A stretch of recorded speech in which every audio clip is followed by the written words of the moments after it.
Oke, kita mulai dari nomor 1. Suatu meja memberikan gaya berat pada lantai sebesar 10 Newton. Setelah diletakkan beberapa barang di atasnya, gaya berat yang diberikan berubah menjadi 70 Newton.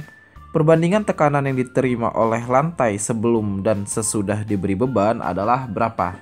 Nah, di sini Pak Beni udah berikan konsepnya. Tekanan itu adalah gaya dibagi luas permukaannya. Jadi nanti luas permukaan itu luas permukaan si mejanya. Nah, sekarang kita lihat deh. Tadi kan mejanya tuh tanpa beban, itu kan 10 Newton doang terhadap lantai. Terus ditaruh beban di atasnya.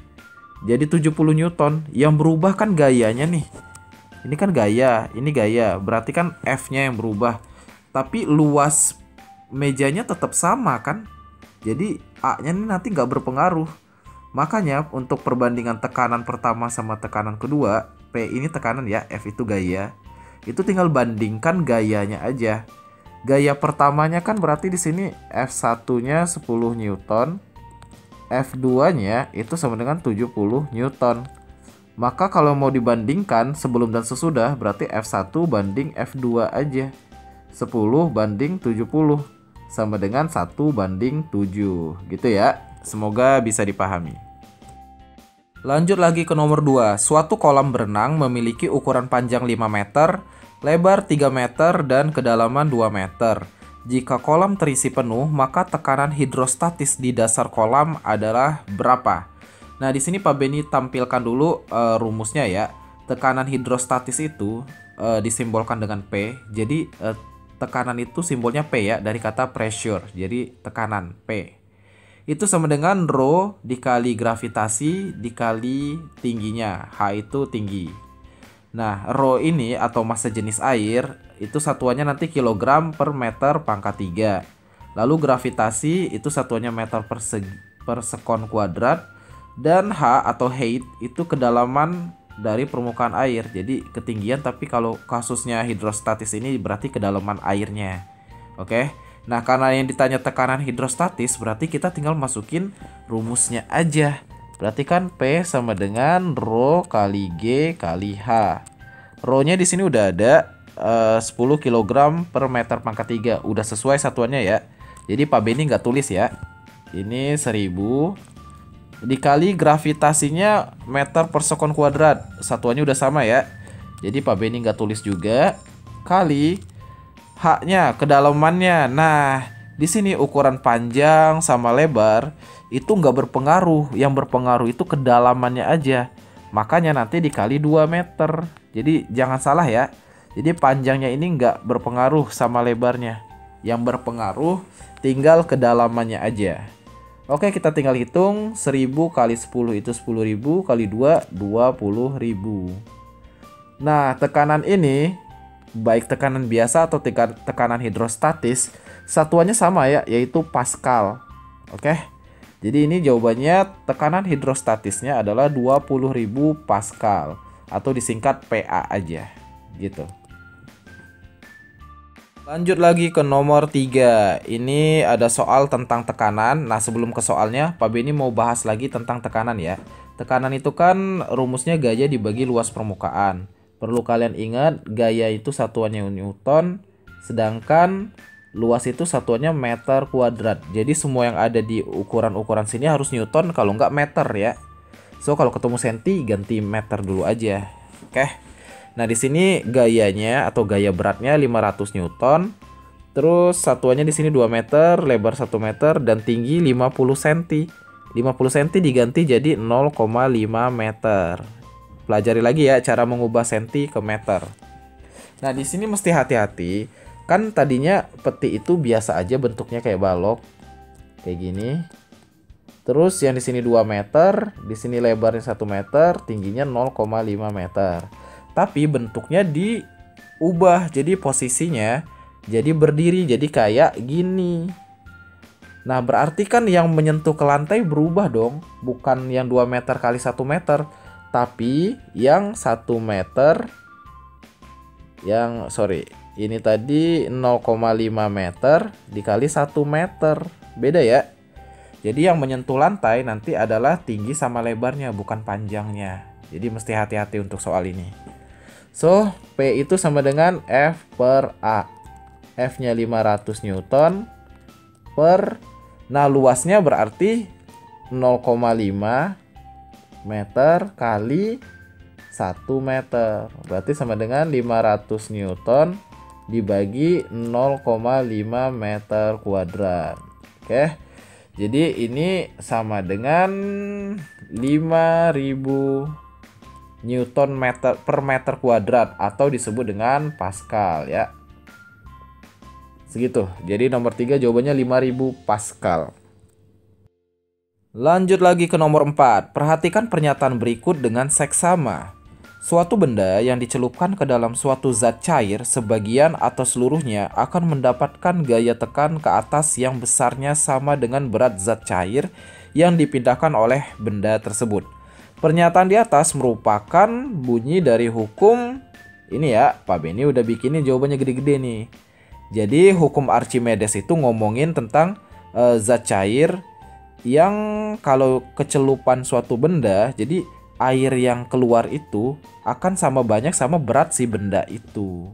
Konsepnya gitu ya Archimedes, kalian pelajari lagi karena ini pasti keluar di ujian kalian dimanapun sekolahnya selama kelas 8 SMP. Oke? Lanjut lagi ke nomor 5. Perhatikan gambar berikut. Ini ada 4 bentuk yang berbeda. Jika berat seluruh benda di atas adalah sama, maka bentuk benda yang memberikan tekanan terbesar pada suatu bidang adalah benda nomor berapa? Ingat tekanan itu rumusnya gaya dibagi luas permukaan. Nah, di sini kan katanya berat benda sama. Berat itu kan berarti gayanya ya. Jadi ini semuanya sama. Berarti yang ngebedain nanti luas permukaannya aja. Jadi gini ya. Makin kecil luasnya, tekanannya makin gede. Ingat, makin kecil luasnya, tekanannya makin gede. Di sini coba perhatikan. Yang ditanyakan tekanan terbesar. Iya, ini dong. Ini luas bawahnya cuma segini doang. Sedangkan ini luasnya segini. Balok lebih gede lagi, panjang gitu kan. Ini kubus segini. Jadi dari sini aja kita udah bisa lihat nih. Pasti yang lancip kayak gini nih, pasti tekanannya yang paling gede. Buktinya apa? Kalian bandingkan aja kalau misalnya di lumpur nih. Terus kalian pakai high heels. Itu kan ujungnya kalau kalian injekin, itu kan dalam tuh ke dalam lumpurnya. Sedangkan kalau pakai sepatu kets biasa yang lebih luas, pasti nggak dalam-dalam banget masuk ke lumpurnya. Jadi itu nunjukin perbedaan tekanan gara-gara luas yang berbeda. Gitu ya. Semoga bisa dipahami. Oke, kita lanjutkan lagi ke nomor 6. Beberapa balok terbuat dari bahan dan berat yang sama dicelupkan dalam zat cair seperti pada gambar berikut. Zat cair yang memiliki massa jenis paling kecil adalah gambar nomor berapa? Nah, ini masih ngomongin tentang hukum Archimedes ya. Jadi gini, kalau misal ada benda yang dimasukin ke air terus dia tenggelam, maka massa jenis atau simbolnya rho, ini bacanya rho ya. Rho. Jadi massa jenis benda itu pasti lebih besar dari massa jenis airnya. Terus kalau dia melayang, massa jenis bendanya sama dengan massa jenis air. Lalu kalau dia mengapung berarti massa jenis benda, sorry ini salah tandanya. Harusnya massa jenis benda kurang dari massa jenis air ya. Ini tandanya harusnya kurang dari. Oke. Nah, sekarang logikanya nih, di gambar 1 kan tenggelam. Berarti massa jenis bendanya paling gede dong dibanding yang kedua, ketiga, sama keempat kan. Karena kalau dia tenggelam berarti dia massa jenisnya pasti lebih besar daripada airnya. Ya kan? Berarti dari sini aja kita bisa simpulin kalau bendanya paling besar berarti massa jenis airnya di sini paling kecil. Jadi zat cair yang memiliki massa jenis paling kecil ya di nomor 1. Oke? Gitu. Next, nomor 7. Perhatikan pernyataan berikut dengan seksama. Tekanan yang diberikan zat cair dalam ruang tertutup akan diteruskan oleh zat cair itu ke segala arah dengan sama besar. Pernyataan di atas merupakan bunyi dari konsep ini, Pak Benny udah siapin gede-gede. Tekanan hidrostatis. Jadi tekanan hidrostatis ini adalah tekanan di mana air itu dia bakal menekan ke semua arah deh. Kalau misalnya dimasukin ke tabung, seluruh permukaan tabung tuh kena tekanan dari si air. Nah, itulah tekanan hidrostatis gitu ya. Lanjut lagi ke nomor 8. Perhatikan kasus berikut dengan seksama. Setelah menyelam 20 meter ke dalam laut, seorang penyelam merasakan sesak dalam pernafasannya. Padahal ketika masih di permukaan laut, tidak terasa sesak seperti itu. Hal ini disebabkan oleh apa? Nah, penyebab utamanya ya si tekanan hidrostatis ini. Ingat kan, air itu menekan ke segala arah. Nah, tekanan hidrostatis kan rumusnya rho kali gravitasi kali kedalaman. Nah, intinya kalau kedalamannya ini makin dalam, berarti kan makin besar angkanya. Berarti tekanannya juga makin gede kan? Makanya si pelaut tadi ketika dia di awal atau di permukaan lautnya dia ngerasa biasa aja karena belum dalam. Makin dalam air itu makin nekan dadanya mungkin atau tubuhnya sehingga pernapasannya juga makin susah atau makin sesak. Nah, penjelasannya di sini nih. Makin dalam posisinya, tekanan hidrostatis yang diberikan air akan semakin besar. Itu ya penyebab kenapa si penyelam itu makin dalam menyelam, makin sesak nafasnya. Oke, bisa dipahami ya? Oke, lanjut lagi ke nomor 9. Perhatikan data pada perangkat hidrolik berikut. Ada 2 pipa penghisap. Pipa penghisap pertama luas penampangnya itu 15 meter kuadrat dengan gaya 30 Newton. Penghisap kedua luasnya 5 meter kuadrat dengan gaya yang belum diketahui. Yang ditanya besar gaya penghisapnya. Ingat ya, tekanan sama dengan gaya per luas permukaan. Jadi nanti P1 sama dengan P2. Ini prinsip di hidrolik ya. Berarti kan P1 itu F1 per A1 sama dengan F2 per A2. Karena yang ditanya F2 ya, di sini F2 kan. Berarti nanti F2 kita tinggal kali silang aja ya. F1 per A1 kali A2. Udah deh kita proses di sini ya. F2 berarti sama dengan F1-nya kan 30 Newton dibagi luasnya 15 dikali A2-nya 5. Oke, kita proses di sini 30 bagi 5 itu kan 2. Jadi 2 kali 5 sama dengan 10 Newton. Gitu ya. Jadi nomor 9 jawabannya 10 Newton. Next, nomor 10. Perhatikan gambar berikut. Ini ada semacam akuarium dan di dalamnya ada 1 ekor ikan. Jika percepatan gravitasi bumi di tempat ini 10 meter per sekon kuadrat, maka tekanan hidrostatis tepat di mulut ikan sebesar berapa? Mulut ikan kan posisinya di sini nih. Berarti nanti kedalamannya kita pakai adalah dari permukaan sampai si mulutnya aja ya. Nah, ingat tekanan hidrostatis itu adalah massa jenis air dikali gravitasi dikali kedalaman. Nah, kedalamannya ini nih berarti 125 cm dikurang 25 cm ya. Jadi yang ini aja nih. Nah, itu kan kalau dikurangin sama dengan 100 cm. Nah, ini setara dengan 1 meter. Ingat ya, kedalaman untuk tekanan hidrostatis ini dihitung dalam meter. Oke, massa jenis udah ada, percepatan gravitasi udah ada, kedalaman udah ada. Kita tinggal hitung tekanannya. Tekanan sama dengan rho dikali gravitasi dikali dengan kedalaman. Rho-nya tadi 1000 kg per meter kubik. Pak Benny nggak tulis satuannya ya, tapi kalian tahu kan maksudnya kilogram per meter kubik. Dikali gravitasinya 10 meter per sekon kuadrat dikali ketinggiannya 1. Berarti sama dengan 10.000 Pascal gitu ya. So, nomor 10 jawabannya 10.000 Pascal. Oke, lanjut ke nomor 11. Air dapat diangkut naik dari akar ke bagian tumbuhan lain yang lebih tinggi dan diedarkan ke seluruh tubuh tumbuhan karena adanya, ini dia, daya kapilaritas. Ingat guys, kalau kalian ketemu kata kapilaritas itu maksudnya gaya atau daya angkat ke atas ya. Jadi makanya dari akar biarkan air sama zat-zat hara yang ada di tanaman itu kan mulainya dari akar tuh. Nah, biar sampai ke batang sama daun itu menggunakan daya kapilaritas ini. Jadi daya angkat buat naik ke atas kayak gitu. Oke, bisa dipahami ya. Jadi nomor 11 jawabannya daya kapilaritas. Oke, lanjut ke nomor 12. Kecenderungan suatu molekul untuk dapat berikatan dengan molekul lain yang tidak sejenis disebut dengan, nah ingat ya, keywordnya di sini adalah tidak sejenis. kalau sejenis nanti namanya kohesi, sedangkan kalau tidak sejenis namanya adesi. Gitu perbedaannya ya. Jadi keterikatan antar molekul itu ya pilihannya dua. Kalau nggak kohesi, adesi. Kohesi sejenis, adesi tidak sejenis. Oke, paham ya? Silakan dibaca-baca lagi.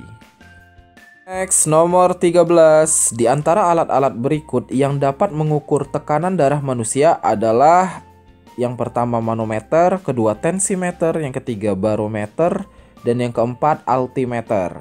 Nah, Pak Beni udah siapkan keempat-empatnya penjelasan buat kalian. Yang pertama kita cek manometer dulu. Manometer ini gunanya adalah untuk mengukur tekanan udara di tempat yang tertutup. Apa bedanya dengan barometer? Barometer juga tekanan udara tapi umum. Sedangkan manometer itu di tempat tertentu doang. Kalau misal kalian pernah isi angin di ban motor kalian misalnya, itu kan ada tuh kayak semacam jarum-jarum yang nunjukin tekanan. Nah, itu manometer tuh. Atau misalnya di tabung gas kan ada juga jarumnya yang nunjukin ukuran tekanan. Nah, itu juga manometer. Bisa dipahami ya bedanya antara manometer dan barometer. Selanjutnya altimeter. Altimeter ini dari kata altitude atau ketinggian. Jadi, altimeter fungsinya untuk mengukur ketinggian. Nah, kalau di soal ini yang diminta untuk tekanan darah manusia, itu disebut dengan tensimeter. Bisa dipahami ya beda keempat alat ukur ini. Next, nomor 14. Sebuah balok bermasa 500 kg dengan ukuran seperti gambar berikut. Jika balok tersebut diletakkan di atas lantai dan percepatan gravitasinya 10 meter per sekon kuadrat, maka tekanan pada dasar balok tersebut adalah berapa? Oke, tekanan ingat sama dengan gaya dibagi luas permukaan, atau P sama dengan F per A. F-nya berapa? Belum ada kan? Tapi kita bisa cari. Ingat gaya yang bekerja kan berarti gaya beratnya si balok aja.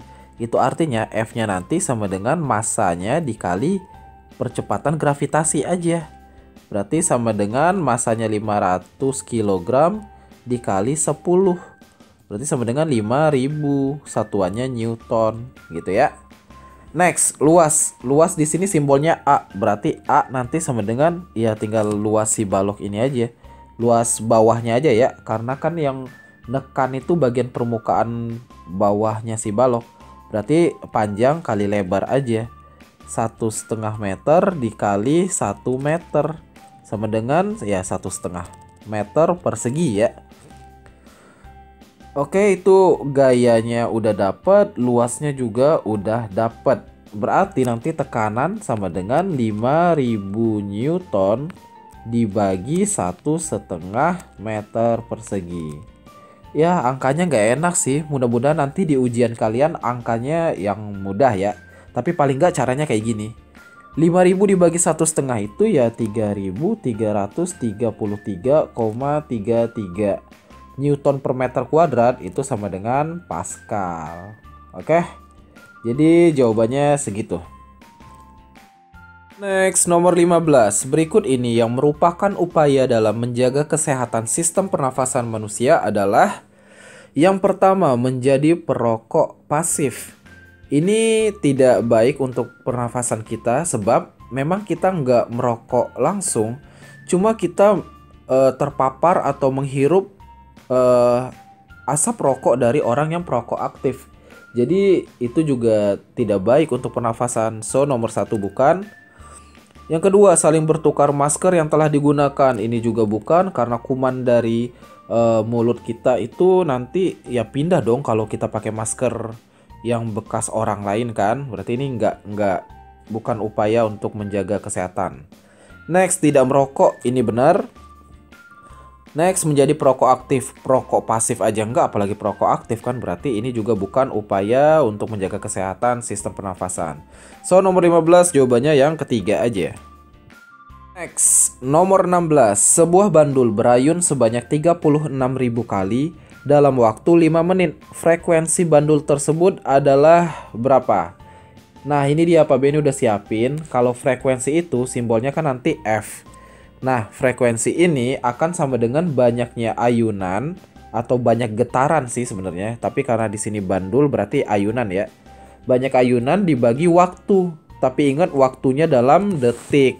So 5 menit ini kita ubah dulu ke dalam detik. 1 menit kan 60 detik. Berarti kalau 5 menit ya 5 kali 60 sama dengan 300 detik. Oke ya, bisa dipahami ya. Lanjut. Sekarang kita udah dapat waktunya 30 detik, banyak ayunannya 36.000. So frekuensi bisa langsung dicari. Frekuensi berarti sama dengan 36.000 dibagi dengan 300. Ini bisa disederhanain ya. Nolnya boleh dicoret. 36 dibagi 3 itu 12. So jawabannya frekuensinya adalah 120. Satuannya apa? Satuannya adalah Hertz. HZ ini bacanya Hertz ya. Jadi kayak gini sih kalau mau ditulis. Tapi biasanya HZ aja. Oke, kayak gitu nomor 16. Lanjut lagi nomor 17. Perhatikan gambar berikut. Ini ada gambar bandul. Gerak satu getaran dari bandul tersebut adalah dari mana sampai mana sih, maksudnya gitu ya. Jadi ingat, satu getaran itu kalau misalnya kita ambil awalnya dari O, berarti misal kita O terus ditarik ke arah D ya. Berarti nanti O ke C, terus ke D, balik lagi ke C kan, nanti balik lagi ke O, ke B, ke A, ke B lagi, sampai ke O lagi. Nah ini baru disebut dengan satu getaran. Bisa dipahami ya? Konsepnya kayak gitu. Kalau 2 getaran ya udah dilanjutin lagi aja kayak tadi. Gitu. 4 getaran berarti 4 kalinya ini. Dan dari setiap posisi manapun itu bisa diambil berapa getarannya. Nanti kalian pelajari lagi bagaimana menentukan getaran pada bandul. Oke. Next, nomor 18. Jumlah getaran dalam 1 detik disebut apa? Nah, kalau ngomongin getaran dan gelombang, ada 2 besaran yang akan sering kalian temui. Yang pertama frekuensi, yang kedua periode. Nah, frekuensi ini definisinya adalah jumlah getaran dibagi dengan waktunya. Waktunya dalam detik ya. Makanya untuk soal nomor 18 ini jawabannya adalah frekuensi. Frekuensi. Ingat ya, jumlah getaran setiap detiknya itu disebut frekuensi. Terus periode apa? Periode itu kebalikannya dari frekuensi. Jadi waktu yang dibutuhkan setiap jumlah getarannya. Gitu. Jadi kebalikannya aja. Oke, bisa dipahami ya. Nanti baca-baca lagi tentang frekuensi dan periode. Itu sering keluar kok di setiap ujian untuk IPA kelas 8. Next, nomor 19. Di antara alat-alat berikut yang dapat digunakan untuk mendeteksi janin dalam rahim adalah yang mana? Di sini ada beberapa peralatan. Yang pertama CCTV, yang kedua CPR, yang ketiga GPS, dan yang keempat USG. Jadi yang mana? Kita cek satu-satu ya. Pak Benny udah siapin pembahasannya. Yang pertama CCTV atau Closed Circuit Television. Ini intinya semacam TV atau kamera untuk memantau, tapi dalam jarak yang cukup dekat sebenarnya, makanya closed circuit. Tapi kan kita nggak mungkin mendeteksi janin dengan menggunakan kamera seperti ini. So, bukan CCTV jawabannya. Next, CPR. CPR ini singkatan dari Cardiopulmonary Resuscitation. Jadi, ini adalah istilah medis untuk menjelaskan proses kompresi dada dan juga pernafasan buatan. Makanya kalau kita punya teman atau saudara yang dalam keadaan darurat, orang-orang medis biasanya menggunakan istilah CPR ini buat menjelaskan proses pernafasan buatan, gitu ya. Jadi ini bukan untuk mendeteksi janin. Next, GPS. GPS itu singkatan dari Global Positioning System. Nah, GPS ini digunakan untuk menentukan lokasi baik itu benda, orang, atau apapun selama masih ada di lingkupan bumi. Dan yang terakhir yaitu USG atau ultrasonografi. Ultrasonografi ini merupakan frekuensi suara tingkat tinggi dari kata ultra dan sound atau sound. Jadi suara atau frekuensi suara tingkat tinggi yang digunakan untuk menggambarkan kondisi organ-organ tubuh yang ada di dalam rahim si ibu. Nah, dari situlah kita bisa tergambarkan kondisi janinnya, organ-organnya apakah baik atau tidak. Makanya untuk mendeteksi janin yang paling tepat menggunakan USG atau USG gitu ya. Oke, lanjut ke nomor 20, nomor terakhir pada pembahasan kali ini. Perhatikan gambar berikut. Ini ada suatu gelombang transversal. Banyaknya panjang gelombang adalah besarnya panjangnya gelombang adalah berapa? Maaf ya. Panjang gelombang itu,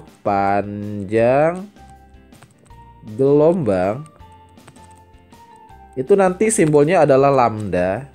Nah, lambda ini rumusnya adalah jarak tempuh gelombang dibagi dengan banyaknya gelombang.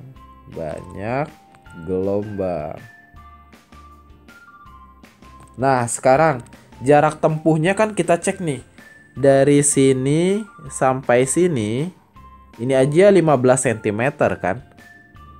Ini pasti sama dong 15 cm juga. Ini juga pasti sama dong 15 cm. Berarti total jarak tempuhnya kan ada 45 cm, ya kan? Terus banyak gelombangnya ada berapa? Ingat, satu gelombang itu adalah satu puncak dan satu lembah. Jadi kayak gini, ini satu gelombang ya. Satu gelombang. Nah, ini satu gelombang plus satu puncak kan, berarti setengahnya kan. Jadi nanti dibagi 1,5 gelombang. Udah deh, kita tinggal bagi 45 dibagi 1,5. Berarti ini sama dengan 30 cm. Oke, kayak gitu ya. Silakan dipahami kembali.